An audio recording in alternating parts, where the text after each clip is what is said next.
മാനു, എന്തായി കാര്യങ്ങളൊക്കെ? അരമണിക്കൂർ എല്ലാം റെഡിയായി. ആഹാ, ഉഷാറായിക്കോട്ടെ. ആദ്യമേ വരികയല്ലേ, നെട്ടണം. മാനുവിൻ്റെ ഭക്ഷണം കഴിച്ച് ഉസ്മാൻ ഹാജി അത് പറഞ്ഞപ്പോൾ ഞാനൊന്ന് ചിരിച്ചു. ഞാൻ മാനു, 10-30 വർഷങ്ങളായി ഹാജിയാരുടെ വീട്ടിലെ ഡ്രൈവറും പാചകക്കാരനും വീട്ടിലെ ഒരു അംഗമെന്ന് പറയാം. കൊട്ടാരം കണക്കുള്ളൊരു വീട്, എല്ലാവിധ സ്വാതന്ത്ര്യവും എനിക്കുണ്ട്. ഹാജിയെക്കുറിച്ച് പറയാനാണെങ്കിൽ നാട്ടിലും ഗൾഫിലും ബിസിനസ്സൊക്കെയുള്ള കോടീശ്വര കുടുംബമാണ് ഉസ്മാൻ ഹാജിയുടേത്. ഹാജിയാരുടെ ബിസിനസ് ഇപ്പോൾ നോക്കി നടത്തുന്നത് മകൻ ഷാമിലാണ്. ഒരു കൊല്ലം മുമ്പ് സൗദിയിൽ വെച്ചായിരുന്നു ഷാമിലിൻ്റെ വിവാഹം, അതും ഒരു അറബി പെണ്ണിനെ. അതിനുശേഷം ഇന്നാണ് അവരിങ്ങോട്ട് വരുന്നത്. അന്ന് കല്യാണം കൂടാൻ കുടുംബക്കാർ മൊത്തം അങ്ങോട്ട് പോയിരുന്നു. അടുത്ത ആഴ്ചയാണ് ഇവിടുത്തെ പരിപാടി. മാനുക്ക, എല്ലാം ഓക്കെ അല്ലേ? ആ, വന്നിരുന്നാൽ മതി, എല്ലാം റെഡി. ഹാജിയരുടെ ഭാര്യ ആയിഷയെ നോക്കി ഞാൻ പറഞ്ഞു. ഒരു പാവം പെണ്ണ്, സ്വന്തം ഇക്കയെ പോലെയാണ് എന്നെ കാണുന്നത്.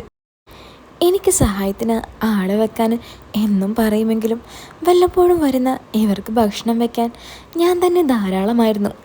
പണിയെല്ലാം കഴിച്ച് ഞാൻ അകത്തേക്ക് കയറി ചെന്നപ്പോഴാണ് മുറ്റത്ത് കാറിൻ്റെ ശബ്ദം കേട്ടത്. അവർ വന്നെന്ന് മനസ്സിലാക്കി ഞാൻ അങ്ങോട്ടേക്ക് ചെന്നു. ഡ്രൈവിംഗ് സീറ്റിൽ നിന്നിറങ്ങിയ ഷാമിൽ എന്നെ കണ്ടപ്പോൾ കൈ ഉയർത്തി വീശി കാണിച്ചു.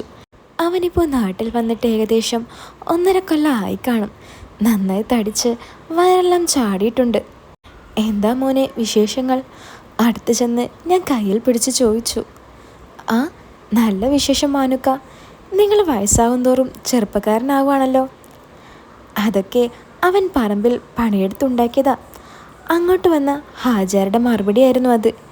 ഞാൻ ചിരിച്ചുകൊണ്ട് അവരുടെ പെട്ടിയെടുക്കാനായി അവരുടെ കാറിൻ്റെ ബാക്കിലേക്ക് ചെന്നു. അതേ സമയമാണ് മുന്നിലെ ഡോറ് തുറന്ന് അവൻ്റെ ഭാര്യ ഇറങ്ങിയത്. ഞാനൊന്ന് നോക്കിയതേ ഉള്ളൂ. മിന്നലടിച്ച പോലെ ഞാൻ കണ്ണുകൾ പിൻവലിച്ചു. മാനുക്ക, നിങ്ങൾ കണ്ടിട്ടില്ലല്ലോ, ഇതാണ് അമീറ. ഷാമിൽ എന്നെ വിളിച്ചു പറഞ്ഞു. ഞാൻ ചിരിച്ചുകൊണ്ട് ആ മുഖത്തേക്ക് ഒന്നുകൂടി നോക്കി. എന്നെ നോക്കിയതും അവളൊന്ന് ചിരിച്ചു. ഞാൻ തലയ്ക്ക് അടി കിട്ടിയ പോലെ ഒരു നിമിഷം നിന്നു. സൗന്ദര്യമെന്നൊക്കെ പറഞ്ഞാൽ ഇങ്ങനെയുമുണ്ടോ? കറുത്ത പർദ്ദയും അണിഞ്ഞ് മുന്നിൽ നിന്ന് സൗന്ദര്യ ശില്പത്തെ അടിമുടി ഞാനൊന്ന് നോക്കി. 6 അടിയോളം പൊക്കമുണ്ടെന്ന് എനിക്ക് തോന്നി. ഷാമിൽ എന്നെ പരിചയപ്പെടുത്തി കൊടുക്കുന്ന തിരക്കിലായിരുന്നു. കണ്ണിലേക്ക് നോക്കി എനിക്ക് അതിനെന്തോ കാന്തിക ശക്തിയുള്ള പോലെ തോന്നി. ചുറ്റിലും കൺമഷി എഴുതിയ നീളമുള്ള കണ്ണ്, നല്ല ചുവന്ന ചുണ്ട്. അധിക നേരം എനിക്ക് നോക്കി നിൽക്കാനായില്ല. അവർക്ക് പിറകെ പെട്ടിയും എടുത്ത് ഞാൻ നടന്നു. തൊട്ട് മുന്നിൽ നടന്ന അമീറയുടെ നടപ്പ് കണ്ട് ഞാനൊന്ന് അന്തം വിട്ടു. പടികൾ കയറുമ്പോൾ അതിൻ്റെ ഇളക്കം കണ്ട് ഞാൻ ഇമ വെട്ടാതെ അങ്ങോട്ട് തന്നെ നോക്കി. പടികൾ കയറി അമീറ പെട്ടെന്നാണ് ബാക്കിലേക്ക് തിരിഞ്ഞ് എന്നെ നോക്കിയത്. എന്തോ പറയാൻ വന്ന അവൾ എൻ്റെ നോട്ടം കണ്ട് ഒരു സെക്കൻഡ് എൻ്റെ മുഖത്തേക്ക് നോക്കി നിന്നു. എന്ത് ചെയ്യണമെന്നറിയാതെ ഞാൻ ആകെ സ്റ്റക്കായ നിമിഷങ്ങൾ. എൻ്റെ ഹാൻഡ് ബാഗ് സീറ്റിലുണ്ട്, അതൊന്ന് എടുക്കണേ. മലയാളത്തിൽ സംസാരിച്ചത് കേട്ട് വീണ്ടും നെട്ടി ഞാൻ മുഖത്തേക്ക് നോക്കി നിന്നു. കയ്യിലുള്ള പെട്ടികൾ അകത്തേക്ക് വെച്ച് ഞാൻ കാറിൽ പോയി അവൾ പറഞ്ഞ ബാഗും എടുത്ത് ഹോളിലേക്ക് ചെന്നു. എന്നാ മക്കൾ ഫ്രഷായി വാ, എന്നിട്ട് കഴിക്കാം, ആയിഷ 2 പേരോടുമായി പറഞ്ഞു. മാനുക്ക, പെട്ടികളെല്ലാം മുറിയിലെ റൂമിലേക്ക് വെച്ചോ. ആ ശരി മോനെ. ഇക്കുറി അവരുടെ മുന്നിലായാണ് ഞാൻ പടികൾ കയറിയത്. വെറുതെ അതും നോക്കി വെള്ളമിറക്കി അറബി പെണ്ണിൻ്റെ കയ്യിൽ നിന്നും വാങ്ങണ്ടല്ലോ. മുകളിലെ വലിയ മുറിയിൽ സാധനങ്ങൾ വെച്ച് ഇറങ്ങുമ്പോൾ അമീറ ചോദിച്ചു, എൻ്റെ ഹാൻഡ് ബാഗ് എവിടെ? അപ്പോഴാണ് അത് ഞാൻ താഴെ വെച്ചത് ഓർമ്മ വന്നത്. 1 മിനിറ്റ്, ഇപ്പോൾ കൊണ്ടുവരാം. അതും പറഞ്ഞ് ഞാൻ താഴേക്ക് വേഗത്തിലിറങ്ങി. താഴെ ഇറങ്ങി വന്ന എനിക്ക് ഹാജർ 1-2 ചെറിയ പണികൾ തന്നു. അതെല്ലാം കഴിഞ്ഞാണ് ഞാൻ മുകളിലേക്ക് ബാഗും കൊണ്ടുപോയത്. എനിക്കെന്തോ അവളെ വീണ്ടും കാണാൻ പോകുന്നു എന്നോർക്കുമ്പോൾ ഉള്ളിലടക്കാൻ കഴിയാത്ത ഒരാവേശമുണ്ടായിരുന്നു. ഞാൻ നേരെ ചെന്ന് ചാരിവെച്ച വാതിൽ തള്ളി തുറന്ന് അകത്തേക്ക് കയറിയപ്പോൾ കണ്ടത് ബെഡിൽ ഒരു വശത്തേക്ക് ചരിഞ്ഞു കിടക്കുന്ന അമീറയാണ്. കിട്ടിയോ? സ്ഥലകാല ബോധം വന്ന് ഞാൻ വിറച്ചുകൊണ്ട് ആ എന്ന് പറഞ്ഞു. വളരെ പതുക്കെ ബെഡിൽ നിന്നും എഴുന്നേറ്റ അമീറ അടുത്തുള്ള ടേബിൾ ചൂണ്ടിക്കാട്ടി അങ്ങോട്ടേക്ക് വെക്കാൻ പറഞ്ഞു. പറഞ്ഞ സ്ഥലത്ത് വെച്ച് ഞാൻ തിരിച്ചിറങ്ങാൻ നേരം അവളെന്നെ വിളിച്ച് നേരത്തെ കൊണ്ടുവന്ന ബാഗെല്ലാം എടുത്തൊരു സൈഡിലേക്ക് വെക്കാൻ പറഞ്ഞു. ഒന്നുകൂടി കാണാനുള്ള ചാൻസ് അവൾ തന്നെ ഒരുക്കി തന്നപ്പോൾ കുറച്ചുകൂടി പേടി മാറി.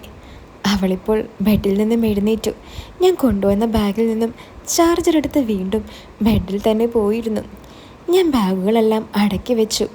ബാത്റൂമിൽ വെള്ളം വീഴുന്ന ശബ്ദം നിന്നപ്പോൾ ഷാമിൽ വരാറായെന്ന് എനിക്ക് മനസ്സിലായി. റൂമിൻ്റെ വാതിൽ പടിയിൽ നിന്ന് തിരിഞ്ഞവളെ ഞാൻ ഒന്നുകൂടി നോക്കിക്കൊണ്ട് പറഞ്ഞു, എന്തെങ്കിലും ആവശ്യമുണ്ടെങ്കിൽ എന്നോട് പറഞ്ഞാൽ മതി.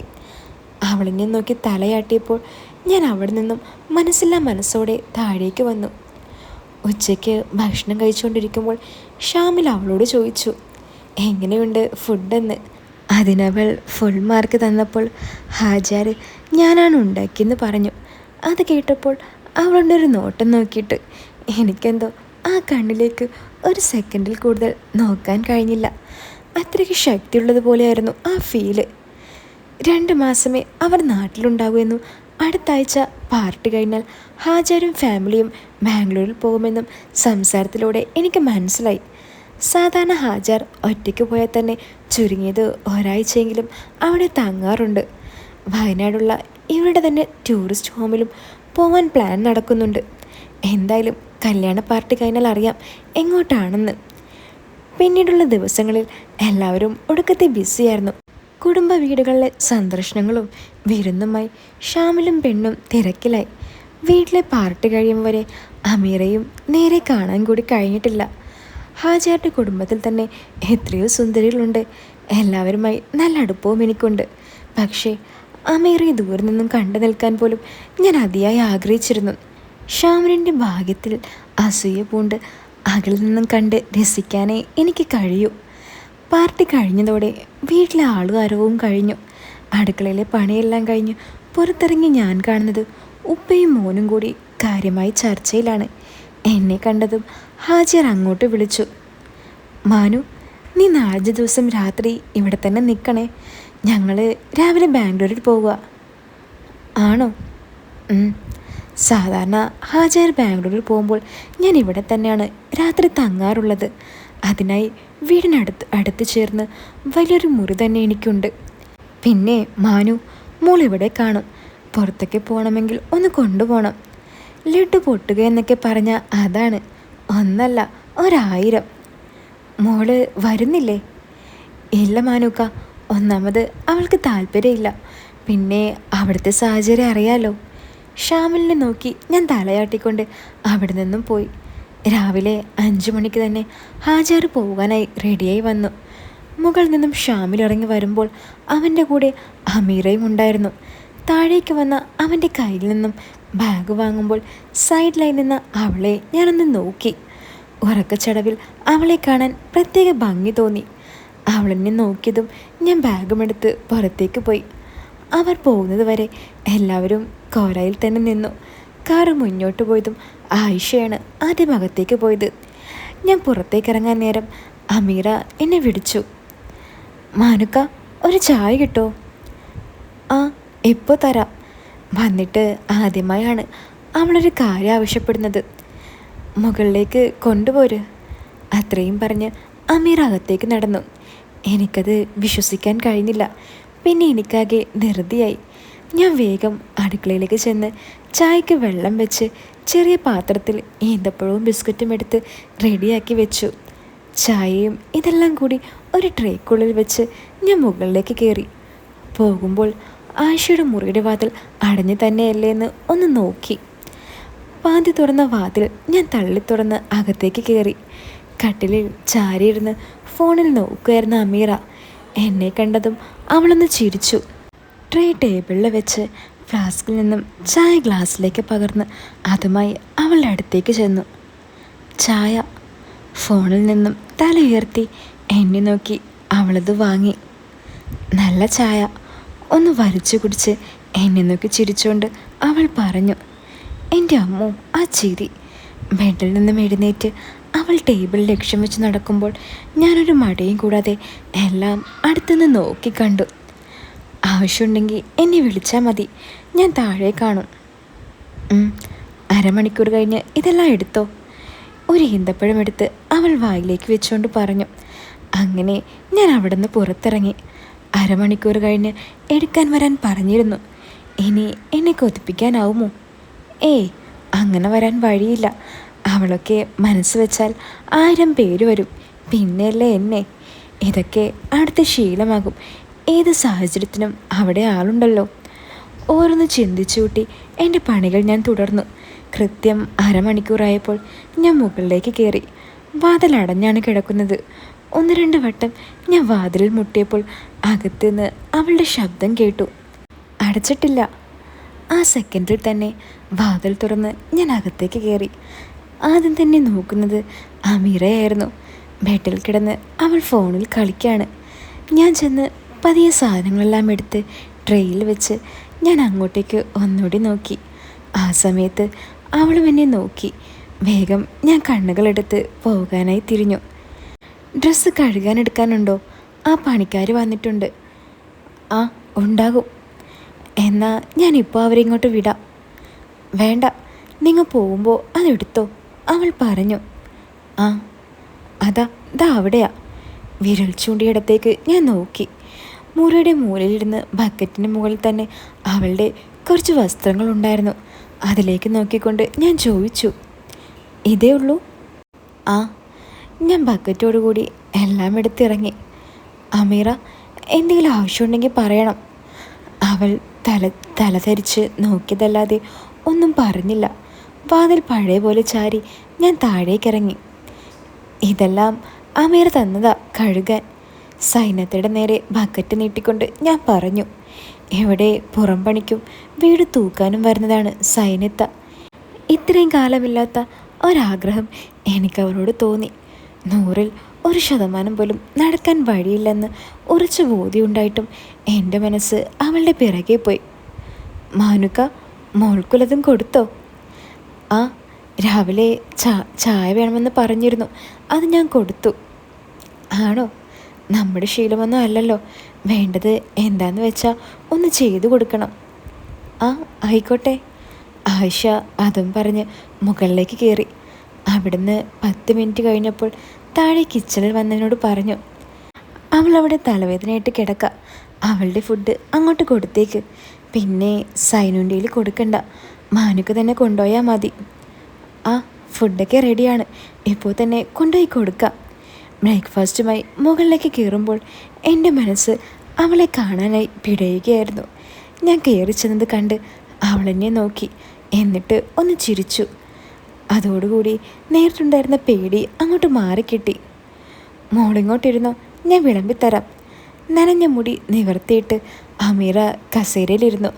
അകത്തേക്ക് ചെന്ന് ഞാൻ ഫുഡ് വിളമ്പിക്കൊടുത്തു. തലവേദന എങ്ങനെയുണ്ട്? അവൾ കഴിച്ചതും ഞാൻ ചോദിച്ചു. ആ, കുറവുണ്ട്. ഹോസ്പിറ്റലിൽ പോണോ? ഏയ് വേണ്ട, ഉമ്മ പറഞ്ഞിട്ടുണ്ട് എന്ത് വേണമെങ്കിലും ചെയ്തു തരാൻ. തല ഉയർത്തി എന്നെ നോക്കിക്കൊണ്ട് അവളൊന്ന് മൂളി. ഞാൻ നേരെ റൂമിലേക്ക് കയറി. അവൾ അലക്കാനുള്ള ഡ്രസ്സ് എടുത്ത് പുറത്തിറങ്ങി. ആകെ ഉണ്ടായിരുന്ന മാക്സി മാത്രമാണ്, ബാക്കി നേരത്തെ തന്നല്ലോ. എന്നാലും ഞാൻ അവളോട് ചോദിച്ചു, വേറെന്തെങ്കിലും കഴുകാനുണ്ടോ? എൻ്റെ കയ്യിലേക്ക് നോക്കി അവളില്ലെന്ന് പറഞ്ഞു. അതിപ്പോൾ കഴുകാൻ എടുക്കണ്ട. ശരിയെന്നും പറഞ്ഞ് ഞാൻ തിരികെ വെക്കാനായി റൂമിൽ കയറി. അവിടെ ഉണ്ടായിരുന്ന വലിയ കണ്ണാടിയിൽ കൂടി അവളെന്നെ നോക്കുന്നത് ഞാൻ കണ്ടു. ഉച്ചയ്ക്ക് ശേഷം എനിക്കൊന്ന് പുറത്തു പോകണമായിരുന്നു. റൂമിൽ നിന്നും ഇറങ്ങാൻ നിന്ന എനിക്ക് കച്ചിത്തുരുമ്പായിരുന്നു അവളോട് സംസാരിക്കാൻ. എങ്ങോട്ടാ? അത് ഷോപ്പിംഗ് ഉണ്ട്. പിന്നെ പിന്നെ പിന്നെ ഉമ്മയുടെ ഹോസ്പിറ്റലിലേക്കാണെന്ന് പറഞ്ഞാൽ മതി, അല്ലെങ്കിൽ ഉമ്മയും കൂടെ വരും. ഓ, അപ്പോൾ ആയിഷ ഇല്ലാതെ വേണം പോകാൻ, അല്ലേ? ആയിഷ വരാൻ പാടില്ല അവൾക്ക്. ആ, ഞാൻ പറയാം. ഒറ്റയ്ക്ക് പോകുന്നത് പിന്നെ ഷാമിലും അറിയണ്ട. ശരി. ഇല്ല, ഉച്ചയ്ക്ക് ഫുഡ് ഇങ്ങോട്ട് കൊണ്ടുവരണോ? അവിടെ നിന്ന് പോകാൻ മനസ്സില്ലാതെ ഞാൻ ചോദിച്ചു. ആ, എന്തായാലും മതി. ആ, ശരി, ഞാൻ ഇങ്ങോട്ട് കൊണ്ടുവരാം. അതിനവൾ എന്നെ ഒന്ന് നോക്കി. ആ നോട്ടത്തിൽ എനിക്ക് മനസ്സിലായി അവൾ എന്നിൽ നിന്നും എന്തോ പ്രതീക്ഷിക്കുന്നുണ്ടെന്ന്. ഒന്നുമില്ലെങ്കിൽ ഫാമിലിനെ കൊണ്ട് അവൾക്ക് മതിയാവുന്നില്ല, അല്ലെങ്കിൽ അവൻ നല്ലതുപോലെ പെരുമാറുന്നില്ല. ആകെ ഭ്രാന്ത് പിടിച്ച അവസ്ഥയിൽ നിന്ന് ഞാൻ അടുക്കളയിലേക്ക് നടന്നു. മാനുക്ക, അമീറുടെ കൂടെ ഹോസ്പിറ്റലിൽ പോകാനുണ്ട് കേട്ടോ. ആ, എപ്പോഴാ? അതൊരു 3 മണിക്ക് മതി. ആ, ശരി. ഉച്ചക്കത്തെ ഭക്ഷണം കഴിച്ചുടനെ ഞാൻ എൻ്റെ എല്ലാ പണിയും വേഗത്തിൽ തീർത്തു. വല്ലാത്തൊരു ഉത്സാഹമായിരുന്നു എനിക്കപ്പോൾ. 3 മണിക്ക് തന്നെ അറിയാത്ത നമ്പറിൽ നിന്നും ഫോൺ വന്നു എനിക്ക്. അവളാകുമെന്ന് എനിക്ക് മനസ്സിൽ തോന്നി. ഹലോ ഹലോ, ഞാൻ അമീറയാണ്. റെഡിയാണോ? ആ, എപ്പോഴേ? ശരി. ബെൻസ് കാറ് ഞാൻ സ്റ്റാർട്ട് ചെയ്ത് അവളെ കാത്തു നിന്നു. അധികം താമസിക്കാതെ അവൾ ഇറങ്ങി വരുന്നത് ഞാൻ കണ്ടു. ഹോസ്പിറ്റലിൽ നിന്നും വരുമ്പോൾ അവൾക്ക് എന്തോ വാങ്ങണമുണ്ടെന്ന് പറഞ്ഞു. മാനുക്ക, ഒന്ന് കൊണ്ടുപോണേ. ആയിഷ പറഞ്ഞത് കേട്ട് തലയാട്ടി ഞാൻ അവൾക്ക് ഡോറ് തുറന്നു കൊടുത്തു. സീറ്റിലേക്ക് കയറിയ ഉടനെ ഞാൻ വേഗം ഡോറടച്ചു. ഞാൻ ഡ്രൈവിംഗ് സീറ്റിലേക്ക് കയറി. എവിടേക്കാ പോവേണ്ടത്? അത് നല്ല ഡ്രസ്സ് കിട്ടുന്ന സ്ഥലത്തേക്ക്. പർദ്ദയാണോ? എല്ലാം. എൻ്റെ മനസ്സിലേക്ക് 30 കിലോമീറ്റർ ദൂരെയുള്ള ചെറിയ മാളാണ് മനസ്സിൽ വന്നത്. അവിടെ പോയാണ് ഇവിടെയുള്ളവർ ഡ്രസ്സ് എടുക്കാറ്. ഞാൻ വണ്ടി അങ്ങോട്ടേക്ക് തന്നെ എടുത്തു. പോകും വഴി അധികമൊന്നും ഞങ്ങൾ സംസാരിച്ചില്ല. ഇടയ്ക്കിടയ്ക്ക് ഞാൻ കണ്ണാടിയിൽ കൂടെ അവളെ നോക്കുന്നുണ്ടായിരുന്നു. മാളിൻ്റെ മുന്നിൽ കാറ് കൊണ്ട് നിർത്തിയപ്പോൾ അവൾ അതിലിരുന്ന് പുറത്തേക്ക് നോക്കി. എൻ്റെ കൂടെ വരാൻ പറ്റില്ലേ? ആ, വരാം. കാറെടുത്ത് ഞാൻ പാർക്കിങ്ങിലിട്ടു. വണ്ടിയിൽ നിന്നും ഇറങ്ങി മുന്നോട്ടേക്ക് നടന്നു. അല്ലെങ്കിൽ ഉയരമുള്ള അമീറ ഹീലുള്ള ചെരുപ്പ് കൂടിയിട്ട് നടക്കുമ്പോൾ ഒരു കുതിരയെ പോലെ ഉണ്ടായിരുന്നു. അവിടെ നിന്നിരുന്ന ഓരോരുത്തരും അവളുടെ സൗന്ദര്യം ആസ്വദിക്കുന്നത് ഞാൻ കണ്ടു. ചിലരൊക്കെ അസൂയോടെ എന്നെയും നോക്കുന്നു. ഓരോ കടയിലും കയറിയിറങ്ങി വേണ്ടതും വേണ്ടാത്തതും അവൾ വാങ്ങിക്കൂട്ടി. കൂടുതലും ഡ്രസ്സുകളായിരുന്നു. കവറുകൾ കൂട്ടിപ്പിടിച്ച് ഞാൻ പിറകെയും. മാനുക്ക, എന്താ വേണ്ടത്? അവൾ ചോദിച്ചു. ഏയ്, എനിക്കൊന്നും വേണ്ട. അതെന്താ, ഞാൻ വാങ്ങിത്തരുന്നത് കൊണ്ടാണോ? ഏയ്, അതല്ല. എനിക്ക് ഡ്രസ്സിനോട് താല്പര്യമില്ല. ഇട്ട് കാണുന്നതാ ഇഷ്ടം. ആണോ? ആര്? അതിപ്പോൾ കാണാൻ ഭംഗിയുള്ളവർ. കണ്ടില്ലേ എല്ലാവരും നോക്കി ചോറ് കുടിക്കുന്നത്? ഞാനത് പറഞ്ഞപ്പോൾ അതൊക്കെ എത്ര കണ്ടതാണെന്ന മട്ടിലായിരുന്നു അവളുടെ ചിരി. അവളോട് എന്തെങ്കിലുമൊക്കെ സംസാരിക്കാൻ തന്നെ നല്ല സുഖമായിരുന്നു. അങ്ങനെ വേറൊരു കടയിൽ കയറി വേറെയും 1-2 മോഡലെടുത്ത് ഞങ്ങൾ അവിടെ നിന്ന് ഇറങ്ങി. തിരിച്ചിറങ്ങാൻ നേരം നല്ല മഴയായിരുന്നു. അടുത്തുകൊണ്ട് നിർത്തിയ കാറിൻ്റെ ബാക്ക് ഡോർ തുറന്ന് കയ്യിലുള്ള കവറെല്ലാം ബാക്കിലെ സീറ്റിൽ വെച്ച് എന്നെ നെട്ടിച്ചുകൊണ്ട് അവൾ മുന്നിലേക്ക് കയറിയിരുന്നു. വിശ്വാസം വരാതെ ഞാൻ അവളെ തന്നെ നോക്കിയിരുന്നു. പോകാം. ഒന്നും പറയാൻ എനിക്ക് കഴിഞ്ഞില്ല. ഓരോ സെക്കൻഡിലും എനിക്ക് എന്തൊക്കെയോ നടക്കുന്നു. സൈകെട്ട് എല്ലാം കൈവിട്ടു പോകുന്ന അവസ്ഥ. സീറ്റ് പിറകിലേക്ക് ചരിച്ച് അമീറ വലത്തെ കാലെടുത്ത് മറ്റേ കാലിൻ്റെ മുകളിൽ കയറ്റി വെച്ചു. നേരെ മുന്നിൽ നിർത്തണ്ട. വീടിൻ്റെ ഗേറ്റ് എത്താറായപ്പോൾ അവൾ പറഞ്ഞു, ഇനി മുന്നിലിറങ്ങുന്നത് ആയിഷ കാണണ്ടെന്ന് കരുതിയാകും. പിന്നെ ഇതെല്ലാം വണ്ടിയിൽ തന്നെ വെച്ചോ, അല്ലെങ്കിൽ മാനുക്കട റൂമിൽ. ഞാൻ പറയുമ്പോൾ എനിക്ക് തന്നാൽ മതി. ഉമ്മ കാണണ്ടട്ടോ. ആ, ശരി. കാറ് ഞാൻ വീടിൻ്റെ സൈഡിലായി നിർത്തി. ഇനി ഉമ്മറത്തുനിന്ന് ആരെങ്കിലും കണ്ടാലോ ബാക്കിൽ നിന്നാണ് ഇറങ്ങുന്നതെന്ന് തോന്നും. ഒന്നും പറയാതെ പോകാനിറങ്ങി ഞാൻ പെട്ടെന്ന് അവളോട് ചോദിച്ചു, ഉമ്മ ഉറങ്ങിയിട്ട് കൊണ്ട് തരണോ? തീക്കണ്ണുകളോടുകൂടി അവളെന്നോട് നോക്കി പറഞ്ഞു, അതിനൊക്കെ സമയം കുറേ ആവില്ലേ? ഞാൻ ഉറങ്ങാനും സമയമാകും. അമീറ പെട്ടെന്നുറങ്ങുന്ന കൂട്ടത്തിലാണോ? അതിപ്പോൾ അങ്ങനെ ചോദിച്ചാൽ ഉമ്മ 10 മണിയെ ഞാൻ ഉറങ്ങും. ഞാനപ്പോൾ കൊണ്ടുവരട്ടെ? വണ്ടിയിൽ നിന്നും ഇറങ്ങി പോകാൻ നിന്ന അവളുടെ മറുപടിക്കായി ഞാൻ കാത്തു. ആ ഇരുട്ടിലും അവളുടെ മുഖം ചുവന്നു തുടുക്കുന്നത് ഞാൻ കണ്ടു. തട്ടസിക്കാൻ തോന്നിയ നിമിഷങ്ങൾ. ഞാൻ അവൾ പോകുന്നതും നോക്കിയിരുന്നു. രാത്രിയിലേക്കുള്ള ഭക്ഷണം 9 മണിക്ക് തന്നെ ഞാൻ ടേബിളിൽ എത്തിച്ചു. എനിക്കായിരുന്നു. എല്ലാവരും വേഗം ഭക്ഷണം കഴിക്കാൻ ധൃതി. എല്ലാം കഴിഞ്ഞ് ഞാൻ റൂമിൽ ചെന്ന് അടിപൊളിയായി ഒന്ന് കുളിച്ചു. ഞാൻ ഡ്രസ്സെല്ലാം മാറി റെഡിയായി നിന്നു. ഏകദേശം 10:30 ആയപ്പോൾ സാധനങ്ങളെല്ലാം എടുത്ത് ഞാൻ വീടിൻ്റെ സൈഡിൽ ക്യാമറ കാണാത്ത ഭാഗത്ത് കൊണ്ടുവച്ച് ഉമ്മറത്തേക്ക് ചെന്ന് ചുറ്റുമുള്ള ലൈറ്റുകളെല്ലാം അണച്ചു. പുറത്തെ ലൈറ്റുകൾ ഈ സമയത്താണ് ഞാൻ ഓഫ് ചെയ്യാറുള്ളത്. പക്ഷേ അന്നൊന്നും ഇല്ലാത്ത ഒരു പിടപ്പ് എൻ്റെ നെഞ്ചിനുണ്ടായിരുന്നു. എന്നിട്ട് സാധാരണ ചെയ്യാറുള്ളത് പോലെ എൻ്റെ മുറിയിലേക്ക് നടന്നു. അവിടുന്ന് 10 മിനിറ്റ് കഴിഞ്ഞ് ഞാൻ റൂമിൽ നിന്നും ഇറങ്ങി. നേരെ പോയത് അടുക്കള ഭാഗത്തേക്കാണ്. കയ്യിലുള്ള ചാവി ഉപയോഗിച്ച് ഞാൻ ഡോർ തുറന്ന് അകത്തേക്ക് കയറി. ഹോളിലെത്തിയപ്പോൾ എൻ്റെ നെഞ്ചു പൊട്ടും വിധം ഇടിക്കാൻ തുടങ്ങി. ഓരോ പടികൾ കയറുമ്പോഴും കാലുകൾ വിറയ്ക്കുന്നുണ്ടായിരുന്നു. മുകളിലെത്തി ഞാൻ താഴേക്കൊന്ന് തിരിഞ്ഞു നോക്കി. ആരുമില്ലെന്ന് ഉറപ്പ് വരുത്തി പതിയെ വാതിൽ തള്ളി നോക്കി. അത് ചാരിയിട്ടേ ഉണ്ടായിരുന്നുള്ളൂ. പാതി തുറന്ന വാതിലിലൂടെ ഞാൻ അകത്തേക്ക് നുഴഞ്ഞു കയറി ചുറ്റിലും നോക്കി. പെട്ടെന്നാണ് റൂമിൽ ലൈറ്റ് ഓണായത്. പേടിച്ചെങ്കിലും ഞാൻ അമീറയെ കണ്ടു. അടുത്തേക്ക് നടന്ന് ഞാൻ കയ്യിലുള്ള കവറുകൾ ബെഡിൻ്റെ ഒരറ്റത്ത് വെച്ചു. എന്ത് പറയണമെന്നറിയാതെ ഞാൻ അവളെയും നോക്കി നിന്നു. അപ്പോൾ ഇതിൻ്റെ ബാക്കി ഇനിയിവിടെ എന്താ നടക്കാൻ പോകുന്നതെന്നറിയാൻ നിങ്ങൾക്ക് ആഗ്രഹമുണ്ടെങ്കിൽ അടിയിൽ കമൻറ്റ് ബോക്സിൽ ഞാനൊരു ലിങ്ക് കൊടുത്തിട്ടുണ്ട്. അതിൽ കയറിയാൽ മതി കേട്ടോ. അപ്പോൾ വീഡിയോ ഇഷ്ടപ്പെട്ടാൽ വീഡിയോ ലൈക്ക് ചെയ്യാനും ചാനൽ ഒന്ന് സബ്സ്ക്രൈബ് ചെയ്യാനും മറക്കല്ലേ. അപ്പോൾ പുതിയൊരു കഥയായിട്ട് നമുക്ക് വീണ്ടും കാണാം. എല്ലാവരും കാത്തിരിക്കുക.